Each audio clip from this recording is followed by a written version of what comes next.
12મા number ઉપર છે ચાલુ મિલકતો. તો કે ચાલુ મિલકતો એટલે શું? તો કે ધંધાની અંદર રહેલી એવી મિલકતો જેનો સમયગાળો 1 વર્ષ કરતાં ઓછા સમય માટેનો છે. ધંધાના રોજબરોજના વ્યવહારો માટે આ મિલકતો ઉપયોગમાં લેવામાં આવે અને તેનું રોકડમાં રૂપાંતર થઈ શકે એવી ધંધાની અંદર રહેલી તમામ પ્રકારની મિલકતોને આપણે ચાલુ મિલકતો તરીકે ઓળખી શકીએ. બિનચાલુ એટલે લાંબા ગાળાની મિલકતો અને ચાલુ મિલકતો એટલે ટૂંકા ગાળાની. બિનચાલુ એટલે 1 વર્ષ કરતાં વધુ સમયગાળો અને ચાલુ મિલકતો એટલે 1 વર્ષની અંદર રહેલો ગાળો અથવા તો 12 માસ સુધી જ જેનો સમયગાળો હોય એવી ધંધાની અંદર રહેલી મિલકતો. દાખલા તરીકે એમાં રોકડ શિલક આવશે, બેંક શિલક આવશે, દેવાદારો એટલે તમે જેને ઉધાર માલ વેચેલો છે એવી વ્યક્તિઓ કે જે તમારા ગ્રાહકો છે એ આવશે. પછી એની પાસે એની ઉપર તમે હુંડી લખો, લેણી હુંડી કહી શકાય, તો એ લેણી હુંડી આવશે અને માલનો સ્ટોક આવશે. ધંધાની અંદર રહેલો માલનો સ્ટોક. હવે એની અંદર જ એક શબ્દ આવ્યો કે માલ એટલે શું? તો કે ધંધો જે ચીજ વસ્તુનો વેપાર કરતો હોય અથવા તો કાચા માલની ખરીદી કરે, એમાંથી કોઈ પ્રોડક્ટ કે કોઈ વસ્તુ બનાવે અને પછી એનું વેચાણ કરે, તો એવી તમામ વસ્તુઓ કે જે ધંધો જેના ઉપર નિર્ભર છે એવી તમામ પ્રકારની ચીજ વસ્તુ યા તો સેવાને ધંધા માટેનો માલ કહી શકાય. એટલે એમાં મોટાભાગે ચીજ વસ્તુઓનો સમાવેશ થશે માલને. તો દાખલા તરીકે દૂધની કોઈ પ્રોડક્ટ બનાવતી કોઈ એક ડેરી છે અથવા તો એનો આખો દૂધ માટેનો આખો જે દૂધની બનાવટો માટેની એક સ્ટોર છે, તો એની અંદર દૂધ, દહીં, છાશ, પનીર, બટર અથવા તો દૂધની તમામ પ્રકારની મીઠાઈઓ આ બધાનો જો વેપાર કરે કોઈ પાર્લરવાળો વ્યક્તિ, તો એના માટે દૂધ અને દૂધની તમામ પ્રકારની બનાવટો છે એ એના માટે માલ કહેવાશે. એવી જ રીતે માનો કે કોઈ કરિયાણાનો વેપારી છે તો તમામ પ્રકારનું કરિયાણું છે એ એના માટે માલ કહેવાશે. એવી જ રીતે માનો કે કોઈ રેડીમેડ સ્ટોર, તૈયાર કપડાનો સ્ટોર ચલાવતો વ્યક્તિ છે તો એના માટે જે શર્ટ, પેન્ટ, ટ્રાઉઝર જેટલું પણ આવે છે તમામ પ્રકારના વસ્ત્રો એ જેની ખરીદી વેચાણ અથવા જેનો વેપાર કરતો હોય એ તમામ વસ્તુઓ એના માટે માલ કહેવાશે. એવી જ રીતે માનો કે કોઈની ફર્નિચરની દુકાન છે, લાકડાનું કે લોખંડનું ફર્નિચર એ વેચે છે, તો જે પ્રકારની વસ્તુઓનો એ ધંધો કરે છે એ તમામ પ્રકારનું ફર્નિચર, એ ખુરશી, ટેબલ, સોફા સેટ, પલંગ, સેટી જે કંઈ પણ છે એ બધું જ એના માટે માલ કહેવાશે. એટલે કહેવાનો મતલબ અહીંયા એટલો જ કે વ્યક્તિ જે વસ્તુઓનો ધંધો કરતો હોય કે જેનો વેપાર કરીને નફો મેળવવા તરફ એ આગળ વધતો હોય એવી તમામ પ્રકારની ચીજ વસ્તુઓ એ ધંધા માટે માલ બને છે. અને માલ માટે ફરી અહીંયા 2 શબ્દો આવશે, એક છે ખરીદી અને એક છે વેચાણ. તો ખરીદી શબ્દ છે એ પણ માલને જ લાગુ પડે. માલની જ ખરીદી કરી, તમે ખરીદી કરી એટલે માલની જ ખરીદી થઈ, અને વેચાણ કર્યું તો માલનું જ વેચાણ કર્યું. એ અર્થમાં જ આપણે સમજવાનું રહેશે. એટલે આશા રાખું કે માલ શબ્દ શું છે એ તમને ચોક્કસ પ્રોપર સમજાઈ ગયો હશે. એના પછી છે તે પ્રવાહી મિલકતો. પ્રવાહી એટલે ચાલુ મિલકતોમાંથી જ છૂટો પડેલો ભાગ, તો કે જેનું ઝડપથી ટૂંકા ગાળામાં રોકડમાં રૂપાંતર થઈ શકે તેવી સ્ટોક સિવાયની, એટલે કે અહીંયા જે માલનો સ્ટોક છે આ માલના સ્ટોક સિવાયની તમામ પ્રકારની ચાલુ મિલકતો છે એને આપણે પ્રવાહી મિલકતો કહી શકીએ. પ્રવાહી મિલકતો એટલે જેનું તરલતા મૂલ્ય વધુ છે, જેને તાત્કાલિક ઝડપથી રોકડમાં તમે રૂપાંતર કરી શકો. દાખલા તરીકે એમાં આવશે દેવાદારો, લેણી હુંડી, બેંક શિલક, રોકડ શિલક. એટલે રોકડ શિલક રોકડ જ છે. તો દેવાદારો એટલે કે ગ્રાહકો, માનો કે જેની પાસે તમે રૂપિયા માંગો છો એને ઓન ધ સ્પોટ તાત્કાલિક રૂપિયા આપી જવાનું કહો એટલે એનું રોકડમાં રૂપાંતર થઈ ગયું. એવી રીતે કોઈની પાસે તમે લેણી હુંડી માંગો છો તો એ રૂપિયા પણ તમારા તાત્કાલિક છૂટા થઈ શકે. બેંકમાં તમારા અકાઉન્ટમાં રૂપિયા પડ્યા છે તો એ પણ તમે તાત્કાલિક ઉપાડી શકો. એટલે કહેવાનો મતલબ કે ચાલુ મિલકતોની અંદર રહેલી એવી મિલકતો, સ્ટોક છે તો એનું સ્ટોકનું તાત્કાલિક તમે વેચાણ નહીં કરી શકો, એનો તાત્કાલિક નિકાલ નહીં થાય, એટલા માટે એને ચાલુ પ્રવાહી મિલકતોમાં આપણે લેતા નથી કે નામું એને લેતું નથી. તો એવી મિલકતો કે જેનું ઇમરજન્સીમાં, માનો કે તમારે 24 કલાકમાં રૂપિયા ઊભા કરી દેવા છે ચાલુ મિલકતોમાંથી રોકડા રૂપિયા, તો એ ચાલુ મિલકતોમાંથી તમે જે મિલકતો વેચી નાખો તાત્કાલિક રૂપિયા ઊભા થઈ જાય એવી તમામ પ્રકારની મિલકતો એને પ્રવાહી મિલકતો ઓળખી શકાય. એવી રીતે 14મો શબ્દ છે એ છે વાસ્તવિક મિલકતો. વાસ્તવિક મિલકતો એટલે શું? તો કે જેનું વાસ્તવમાં મૂલ્ય હોય અને જેનું રોકડમાં રૂપાંતર કરી શકાય તેવી દ્રશ્ય, અદ્રશ્ય, ચાલુ કે સ્થિર શબ્દ એમાં આપેલો નથી ચોપડીની અંદર, પણ જેટલી પણ મિલકતો છે જેનું વાસ્તવિક મૂલ્ય હોય અને વાસ્તવમાં જેનું અસ્તિત્વ હોય એવી તમામ પ્રકારની વાસ્તવિક મિલકતોને વાસ્તવમાં અસ્તિત્વ ધરાવતી મિલકતોને વાસ્તવિક મિલકતો કહેવાશે. અથવા એના પછીનો જે શબ્દ આવે છે એ અવાસ્તવિક મિલકતો છે કે જેનું વાસ્તવમાં અસ્તિત્વ નથી. હવે અહીંયા ઘણા બધા વિદ્યાર્થીઓના ફોન આવે છે કે લેસન કે હોમવર્કમાં શું કરવું. તો હોમવર્કની અંદર આ જેટલા પણ શબ્દો છે એ ફરી એક વખત લખી અને એ મોઢે એનો અર્થ લખવાની કોશિશ કરવી. એ ઉપરાંત જેટલા પણ શબ્દો આપણે અહીંયા વિડીયો લેક્ચરમાં ભણી જઈએ છીએ એ તમામ પ્રકારના શબ્દો છે એની એક પાકી બુક બનાવવી ને જે તમે જ્યારે સ્કૂલની અંદર આવશો ત્યારે આપણે એ ચેક કરીશું. એટલે આ તમામ જેટલું પણ આપણે અત્યારે ભણીએ છીએ એ મહત્ત્વના મુદ્દાઓ છે. અને બીજી એક વાત કે અહીંયા આપણે ફક્ત એવા મહત્ત્વના મુદ્દાઓની જ ચર્ચા કરીએ છીએ કે જે તમારા માટે આગળ જતાં અતિશય મહત્ત્વના છે. એટલા માટે જે શરૂઆતની થિયરી આપણે સાઈડમાં મૂકી દીધી છે, કારણ કે એ મહત્ત્વની નથી. આપણા માટે જે વધારે મહત્ત્વનું છે કે જે આગળ જતાં તમને જેના વગર ચાલે એમ નથી એ મહત્ત્વની બાબતો ઉપર જ અત્યારે આપણે ફોકસ કરીએ છીએ. વાંચવા જેવા મુદ્દાઓ છે એ આપણે અત્યારે વિડીયો લેક્ચરમાં લીધા જ નથી.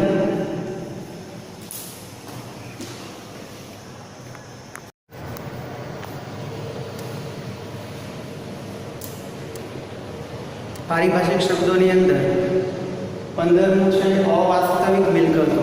તો કે અવાસ્તવિક મિલકતો એટલે શું? તો કે જે મિલકતો ભૌતિક અસ્તિત્વ ધરાવતી નથી તથા જેનું રોકડમાં રૂપાંતર કરી શકાતું નથી અને જે રોકાણ કે મિલકતનો લાભ ધંધાને એક કરતાં વધુ વર્ષ માટે મળતો હોય. એટલે કે એનો મતલબ ધંધામાં કોઈ પ્રકારનું રોકાણ કરેલું છે કે કોઈ એની મિલકત ખરીદેલી છે કે મિલકતમાં એવું રોકાણ થયું છે કે જેનો લાભ ધંધાને એક કરતાં વધુ વર્ષ માટે મળતો હોય તેવો બિન પુનરાવર્તિત ખર્ચ તમે એવી જગ્યાએ ખર્ચ કરેલો છે કે જે પાછો પુનરાવર્તન પામે એવો નથી. એટલે કે પાછું રોકડમાં રૂપાંતર કરી શકાય એમ નથી. તો એવો બિન પુનરાવર્તિત ખર્ચ જેને ધંધામાં અવાસ્તવિક મિલકતો તરીકે ઓળખી શકાય. અવાસ્તવિક એટલે જેનું વાસ્તવમાં કોઈ ભૌતિક અસ્તિત્વ નથી, વાસ્તવમાં એ મિલકત છે જ નહીં. તો શું છે? તો કે એક પ્રકારનું રોકાણ છે. દાખલા તરીકે એમાં આવે પ્રસારિત મહેસૂલી ખર્ચા અને મુલતવી રાખેલા મહેસૂલી ખર્ચા. તો એની અંદર ઉદાહરણ તરીકે કહીએ તો શેર કે ડિબેન્ચર તમે બહાર પાડો, કંપની માનો કે શેર બહાર પાડે કે ડિબેન્ચર બહાર પાડે, તો એ જે ખર્ચ છે એ અવાસ્તવિક મિલકત કહી શકાય. ડિબેન્ચર બતાવો એ પણ અવાસ્તવિક છે મિલકત કહી શકાય. અને જાહેરાત ઝુંબેશ ખર્ચ, તો એનું એક નાનું અમથું ઉદાહરણ જોઈએ. દાખલા તરીકે નાવાનો જે સાબુ છે લક્સ, એ હિન્દુસ્તાન લીવર લિમિટેડ કંપની બનાવે છે. હવે માનો કે હિન્દુસ્તાન લીવર લિમિટેડ છે એ પોતાના લક્સ સાબુની એડ માટે 5 લાખ રૂપિયાનો કુલ ખર્ચ કરે છે. એટલે કે એની અંદર માનો કે દીપિકા પાદુકોણને લઈ અને એક આખી જાહેરાત બનાવવામાં આવે ટીવી પર બતાવવા માટે, તો એની અંદર 5 લાખનો કુલ એણે ખર્ચ કર્યો. અને એની ટર્મ્સ અને કન્ડિશન્સ કંઈક એવી છે કે એ જે જાહેરાત શૂટ કરી દીધી છે એ 5 વર્ષ સુધી ટીવી પર પ્રસારિત કરવી. તો કુલ ખર્ચ 5 લાખ થયો. તો કંપનીએ અત્યારે એક જ સાથે 5 લાખ રૂપિયા ખર્ચી નાખ્યા છે, પણ એનો લાભ એને 5 વર્ષ સુધી મળવાનો છે. એ જાહેરાત જેમ જેમ ટીવી ઉપર આવતી જશે એમ એ સાબુનું વેચાણ વધવાનું છે. એટલે 5 વર્ષ સુધી તમને એ જાહેરાતનો લાભ મળવાનો છે.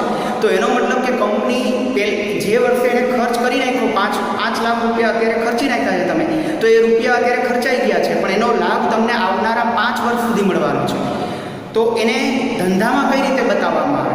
તો કે પહેલા વર્ષે 5 લાખ રૂપિયા પાકા સરવૈયામાં મિલકત તરીકે બતાવવામાં આવશે. અને પહેલા વર્ષે એમાંથી જેમ 5 લાખ ખર્ચ છે ને 5 વર્ષ છે એમ 5 લાખ ભાગ્યા 5 વર્ષ એટલે દર વર્ષનો ખર્ચ 1 લાખ રૂપિયા ગણાય. તો એ રીતે 5 લાખમાંથી દર વર્ષે 1 લાખ રૂપિયા બાદ કરતા જવાના. અને એ રીતે દર વર્ષે તમે જાહેરાત ઝુંબેશ ખર્ચ તરીકે 1 લાખ રૂપિયા ખર્ચ તરીકે માંડી વાળશો. તો એને કહેવાય અવાસ્તવિક મિલકત. પાકા સર્વેમાં એ મિલકત તરીકે છે. એનો મતલબ તમે અત્યારે એની અંદર રોકાણ કરી દીધું છે, પણ એનો લાભ તમને ક્રમશઃ વર્ષો સુધી મળવાનો છે. તો એવું નથી કે 5 વર્ષ માટે જ હોય, 10, 15 કે 20 વર્ષ માટે પણ આવી મિલકતો અથવા તો રોકાણ ઊભું કરવામાં આવે છે, જેનો લાભ એને કંપનીને કે ધંધાને વર્ષો સુધી મળે છે. એટલે કહેવાનો મતલબ ત્યાં કે આ રીતે ધંધામાં અમુક એવો ખર્ચ કરવામાં આવે કે જેનો લાભ વર્ષો સુધી ધંધાને મળશે, એને આપણે પાકા સરવૈયામાં અવાસ્તવિક મિલકત તરીકે બતાવીશું. એટલે હમણાં કીધું એમ કે 5 લાખ બતાવ્યા, એમાં પહેલા વર્ષે તમે 1 લાખ કાપશો, ઓછા કરશો ખર્ચ તરીકે, તો 4 લાખ વધે. એટલે હવે 4 વર્ષ થયા, પાછા 1 લાખ ઓછા કરશો તો હવે 3 લાખ થયા, તો હવે એની સામે 3 વર્ષ થયા. એમ છેલ્લું વર્ષ પૂરું થાય એટલે મિલકત આપોઆપ પાકા સરવૈયામાંથી કે તમારા ધંધામાંથી ખતમ થઈ જાય છે. એટલે આ એક પ્રકારનો લાંબા ગાળાનો ધંધા માટે કરેલો ખર્ચ છે. એના પછી આવે છે 16મો મુદ્દો, અને એ છે આવક. તો આવક એટલે શું? તો કે ધંધા દ્વારા કરવામાં આવે વ્યવહારના પરિણામ સ્વરૂપે જ્યારે નાણાં મળે, ધંધામાં કોઈ પણ ટ્રાન્ઝેક્શન થાય, ઉધાર કે રોકડ કોઈ પણ ટ્રાન્ઝેક્શન થાય, કોઈ પણ લેવડ દેવડ થાય, એના સ્વરૂપે ધંધાની અંદર જ્યારે નાણાં આવે છે તો તેને આવક તરીકે આપણે ઓળખી શકીએ. હવે આવકો 2 પ્રકારની છે, એક લાંબા ગાળાની આવકો અને એક ટૂંકા ગાળાની આવકો. તો આવકોને આવકની અંદર તમામ પ્રકારની આવકોનો સમાવેશ થાય, પણ એના પાછળ નીચે 2 ભાગ પાડી દીધા છે આપણે. તો આવકોની અંદર વેચાણની આવક, કમિશન, ડિવિડન્ડની આવક, જૂની મિલકતનું તમે વેચાણ કરો, શેર મૂડી તમે બહાર પાડો, પબ્લિક ઇસ્યુ કરો કે ડિબેન્ચર બહાર પાડો, આ રીતે જ્યારે તમે કોઈ પણ ધંધો કે કોઈ પણ પેઢી કે કોઈ પણ કંપની આ રીતની આવકો મેળવતી હોય કે આ રીતે નાણાં મેળવશે, તો એને એ તમામ બાબતો એ આવકના વધારા હેઠળ આવશે. આવકોની અંદર જ 2 પ્રકારના ભાગ પડે, એક છે મૂડી આવકો અને એક છે મહેસૂલી આવકો. તો એની અંદર 17મા પોઈન્ટ ઉપર છે, એ છે મૂડી આવક. તો મૂડી આવક એટલે શું? તો કે જે આવક ધંધામાં નિયમિત પ્રકારે ઉદ્ભવતી નથી કે થતી નથી, નિયમિત રીતે નથી આવતી ધંધામાં, એવી આવકો એને મૂડી આવકો કહી શકાય. અને આવી આવકો લાંબા ગાળાની આવકો છે. એનો મતલબ કે આ પ્રકારની આવક નિયમિત રીતે મળતી નથી. આ પ્રકારની આવક મિલકતના વેચાણમાંથી પ્રાપ્ત થાય અથવા તો ડિબેન્ચર તમે બહાર પાડો ત્યારે પ્રાપ્ત થાય. મિલકતનું વેચાણ વારંવાર નથી કરવામાં આવતું.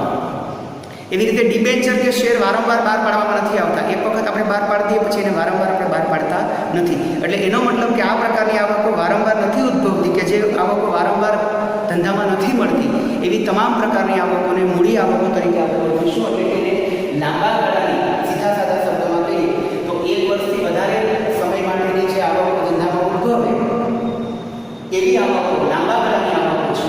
અને એની અંદર મિલકતનું વેચાણ કરવું, શેર બહાર પાડવા કે ડિબેન્ચર બહાર પાડવા. એના પછી આવે છે 18મો મુદ્દો, અને એ છે મહેસૂલી આવક. તો મહેસૂલી આવક એટલે શું? તો આનાથી વિરુદ્ધ, તો કે જે આવક ધંધામાં નિયમિત પ્રકારે ઉદ્ભવે, એટલે રોજબરોજની બાબતોમાંથી ઉદ્ભવે.